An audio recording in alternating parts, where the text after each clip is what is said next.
নির্বাচন কমিশনের নির্দেশে পালন করে এসআইআর বোঝাতে বাড়ি বাড়ি যাবেন বিএলও, অথচ তিনিই সবচেয়ে বড় এসআইআর বিরোধী। এইভাবে হতে দেবেন না এনআরসি এবং দ্বিচারিতার বিরুদ্ধে সরব বিজেপি। বিএলওর স্বচ্ছ কাজ নিয়ে উঠছে প্রশ্ন, আদৌ কি স্বচ্ছ এসআইআর সওয়াল তুলছে বিজেপি। চলুন দেখে নেব সেই ছবি। আপনারা দেখছেন নিউজ নদিয়া এক্সপ্রেস। চ্যানেলটিকে সাবস্ক্রাইব, লাইক, শেয়ার এবং ফেসবুক পেজটি ফলো করুন আর দেখতে থাকুন নিউজ নদিয়া এক্সপ্রেস।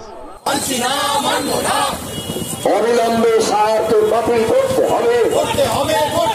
শান্তিপুর জনউদ্যোগের ডাকে সার বাতিল করার কর্মসূচি চলছে, চলবে।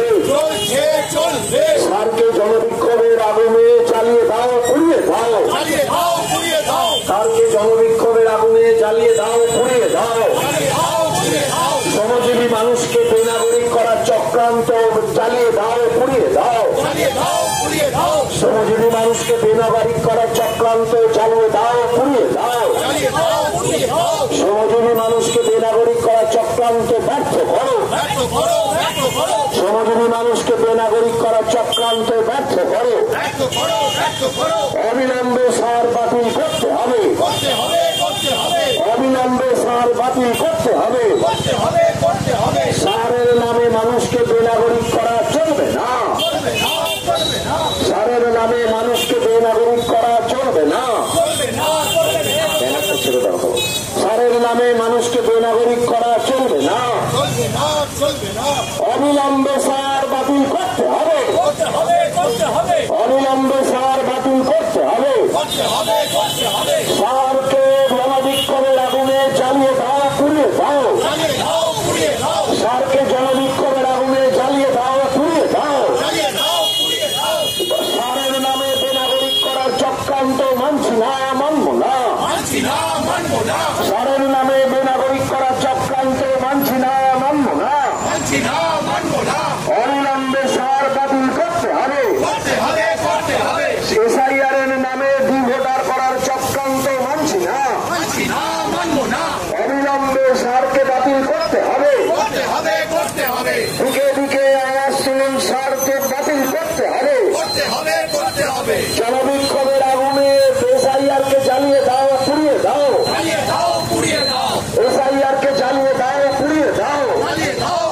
গতকালকে জন উদ্যোগের আন্দোলনে আপনিও সামিল হয়েছিলেন এবং আপনাকেও বলতে ছড়া গেছে যে দিশাহীন এবং মানুষকে বিভ্রান্ত করা হচ্ছে এ ধরনের বিষয় ইত্যাদি ইত্যাদি। আবার নিজে আপনি বিএলও, বিজেপির পক্ষ থেকে বলা হচ্ছে এটা দ্বিচারিতা। একই বিষয় আপনি কোনটাকে এস্টাবলিশ করবেন? বাড়ি বাড়ি গিয়ে বলবেন এই গতকালকের আন্দোলনের মতন কথা, নাকি সেদিনকারে আপনি এমনি বলেছিলেন আর আদতেও সরকারি নির্দেশ পালন করার কথাই বলবেন? কোনটা ঠিক? দেখুন, আমি যে বক্তব্য গতকাল দেখেছি, প্রকাশ্যেই দেখেছি, মিডিয়ার সামনেই দেখেছি।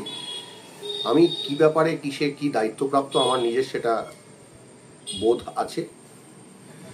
আমি যা বলেছি প্রকাশ্যেই বলেছি। এখন যে কোনো কারণ যদি কেউ অভিযোগ করেন বা ইত্যাদি করেন, সেটা করবার তাদের স্বাধীনতা আছে, সেটা তারা করতেই পারে। আমার কাছে এমন কোনো যদি কোয়ারিজ আসে আমার ঊর্ধ্বতন কর্তৃপক্ষের তরফ থেকে, আমি তাদের কাছে নির্দিষ্ট কর্তৃপক্ষের কাছে আমি সেই জবাব দেব। না, সেটা অভিযোগের ভিত্তিতে বলা হচ্ছে, করবেন বলছেন, কিন্তু আমাদেরও একটা প্রশ্ন হচ্ছে যে বাড়ি বাড়ি গিয়ে তাহলে কি বলবেন? গতকালকে যে আন্দোলনের কথাগুলো বললেন সেগুলোই বলবেন, নাকি সরকারের নির্দেশের কথাই বলবেন? না দেখুন, আমি স্কুলে পড়াই, ঠিক আছে? তো সেখানে আমি বাইরের যে কর্মকাণ্ড বা বাইরের আমার যে বিশ্বাস, আমার শিক্ষা সম্পর্কে যে বিশ্বাস বা আমার ইত্যাদি, বা আমার এই আধুনিক এখানে যা হচ্ছে, সেইটা তো আমার পড়ানোর মধ্যে রিফ্লেক্ট হয় না। পড়াতে যাই যখন তখন আমি শিক্ষক হিসেবে পড়াই। বাইরে যখন আমি কথা বলি, আমার রাজনৈতিক মতামত আমি ব্যক্ত করি, সেটা আমার রাজনৈতিক দর্শন, তার সঙ্গে আমার পেশাকে গুলিয়ে ফেললে হবে না। ঠিক এরকমভাবেই মানে যেটা তো যে আমি কালকে যে কথাটা বলেছি, সেটা একজন স্বাধীন ব্যক্তি হিসেবে আমার রাজনৈতিক বোধ থেকে, যেটা আপনাদের সামনে আপনারাও দেখেছেন, আপনাদের মিডিয়াও ছিল, সেইখানে সেই কথাগুলো বলেছি। কাজ এবং আমার রাজনৈতিক যে কর্মকাণ্ড সেটা আলাদা, সেটা রাজনৈতিক বিশ্বাস সেটা আলাদা। আপনার নাম, পরিচয়? প্রসেনজিৎ সাহা, সদস্য শান্তিপুর জেলা। উদ্যোগের নেতৃত্ব প্রসেনজিৎ সাহা গতকালকে জন উদ্যোগের পক্ষ থেকে যে কুশপুত্তলিকা দাহ করে এবং যে বক্তব্য রাখেন, শোনা গেছে নাকি তিনি বিএলও এবং তার বিরুদ্ধে নাকি আপনারা কোথা থেকে হয়তো কমপ্লেনও জমা করেছেন বা কিছু, কি বিষয় এটা? দেখুন, কমপ্লেন কোথায় জমা পড়েছে বা কমপ্লেন হয়েছে কিনা এই বিষয়টা বলতে পারবো না। হয়তো কেউ করতেও পারেন ও নাও করতে পারেন, বিষয়টা আমার সেটা নয়। বিষয়টা হচ্ছে যে কালকে ডাকঘর বাস স্ট্যান্ডে দাঁড়িয়ে তিনি প্রকাশ্যে এসআইআর এর বিরোধিতা করছেন। শুধু তাই নয়, নির্বাচন কমিশনকে উল্লেখ করে বিভিন্ন রকমভাবে তিনি সেখানে কথা বলেছেন এবং এসআইআর এর বিরোধিতা করছেন, কাগজ দেখানোর যাতে লোকজন না দেখে, অর্থাৎ তিনি পরিষ্কার এসআইআর এর বিরুদ্ধে মানুষ খেপাচ্ছেন। এই যে তিনি মানুষ খেপাচ্ছেন, কিন্তু আবার উল্টো দিকে কিরকম দ্বিচারিতা এটা দেখুন যে তিনি কিন্তু সম্ভবত 196 যে বুথ, 86/196 বুথের তিনি বিএলও হয়েছে। সিরিয়াল নাম্বার হচ্ছে 604 সম্ভবত। তো একাধারে তিনি প্রথমত একজন বিএলও। তার কাজ কি হবে? 4 তারিখ থেকে লোকের বাড়ি বাড়িতে গিয়ে মানুষকে বোঝানো এবং মানুষের কাছ থেকে কাগজ দেখে তার রিভিশন করা, এটা তার কাজ হবে।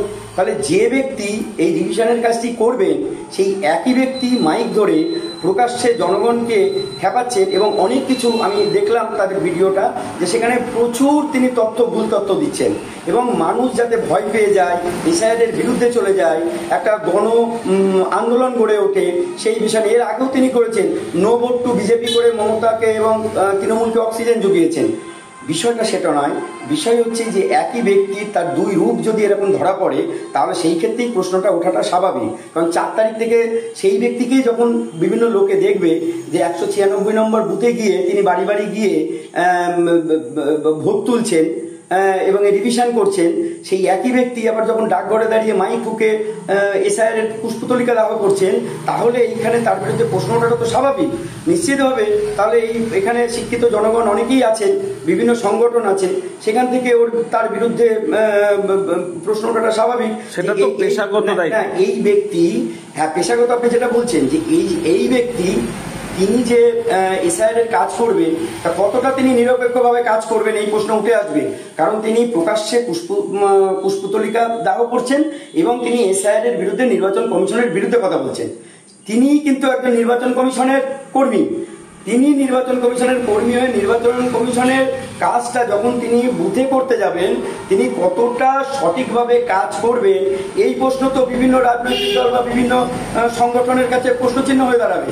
তো সেই ক্ষেত্রে তার বিরুদ্ধে নিশ্চিতভাবে কমপ্লেন তো জমা পড়বে, এটা তো স্বাভাবিক।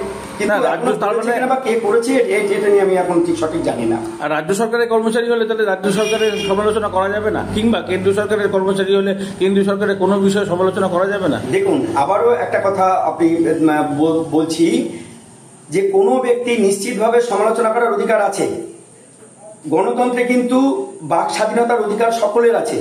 কিন্তু আপনাকে বুঝতে হবে যে আমি যে বিষয়ের উপরে বক্তব্য রাখছি, সেই বিষয়টি আজকে যে বিষয়ের উপরে বক্তব্য রাখছি, যার বিরুদ্ধে বক্তব্য রাখছি, আবার কালকে তার পক্ষে আমাকে যখন কাজ করতে হবে নেমে, তাহলে সেই ক্ষেত্রেই তৈরি হবে দ্বিচারিতা বা তৈরি হবে একটা বাইরের এবং ভেতরের মুখোশ। মুখ এবং মুখোশটা আলাদা হয়ে যাবে, এইটা সমস্যার জায়গা। দেখুন, একটা লাইনে চলো, তাতে যদি যে কোনো একটা লাইনে স্ট্যান্ড তার ঠিক থাকা উচিত। কালকে তিনি 4 তারিখে যে মুহূর্তে 4 তারিখ থেকে তিনি বাড়ি বাড়ি গিয়ে এসআইআর সম্পর্কে বোঝাতে যাবেন, কারণ সেটা তাকে বোঝাতেই হবে, কারণ তার চাকরির ব্যাপার রয়েছে এখানে জড়িত। তিনি যদি কাজটি না করতে চান, তাহলে তার বিরুদ্ধে শোকজ জারি হবে। এবং তিনি যদি ভুলভাবে কাজ করেন, যদি কোনো রকমভাবে কোনো বিএলও তার এগেনস্টে কমপ্লেন করে, তাহলে তার চাকরি পর্যন্ত চলে যেতে পারে, তার জেল হেফাজত পর্যন্ত হতে পারে। এইগুলো তো তাকে ট্রেনিংয়ে বুঝিয়ে দেওয়া হয়েছে সব, তিনি জানেনও।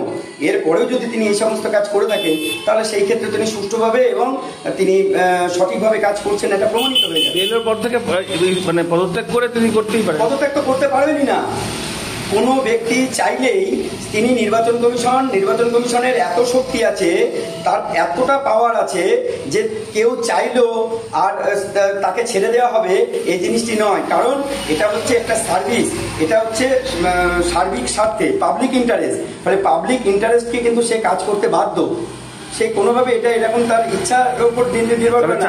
আমরা যখন ভোটের ডিউটি করি, তখন ভোটের ডিউটিতে নাম কিন্তু এইভাবে কাটানো যায় না, প্রপার রিজন লাগে সেক্ষেত্রে যে তার এখন আদর্শগতভাবে আমার আদর্শটা তার পরিপন্থী, এই কারণে আমি এসআইআর থেকে নাম তুলে নেব, এই জিনিস কখনো হয় না। ডিউটি আওয়ার্স আর ব্যক্তিগত জীবন আলাদা হতে পারে নাকি? নিশ্চিতভাবে। ডিউটি আওয়ার্সে সে তার নির্দেশ ফলো করছে, আর ব্যক্তিগত জীবনে সে তার নিশ্চিতভাবে। কিন্তু সেই বিষয়টি কিন্তু খুব গুরুত্বপূর্ণ বিষয়, যে আমি যে বিষয়টাকে নিয়ে বলছি, দেখুন ব্যক্তিগত জীবন এবং কর্মক্ষেত্র তার সাবজেক্ট আলাদা হয়, একই সাবজেক্টে হয় না কিন্তু এখানে সাবজেক্ট কি এসআইআর।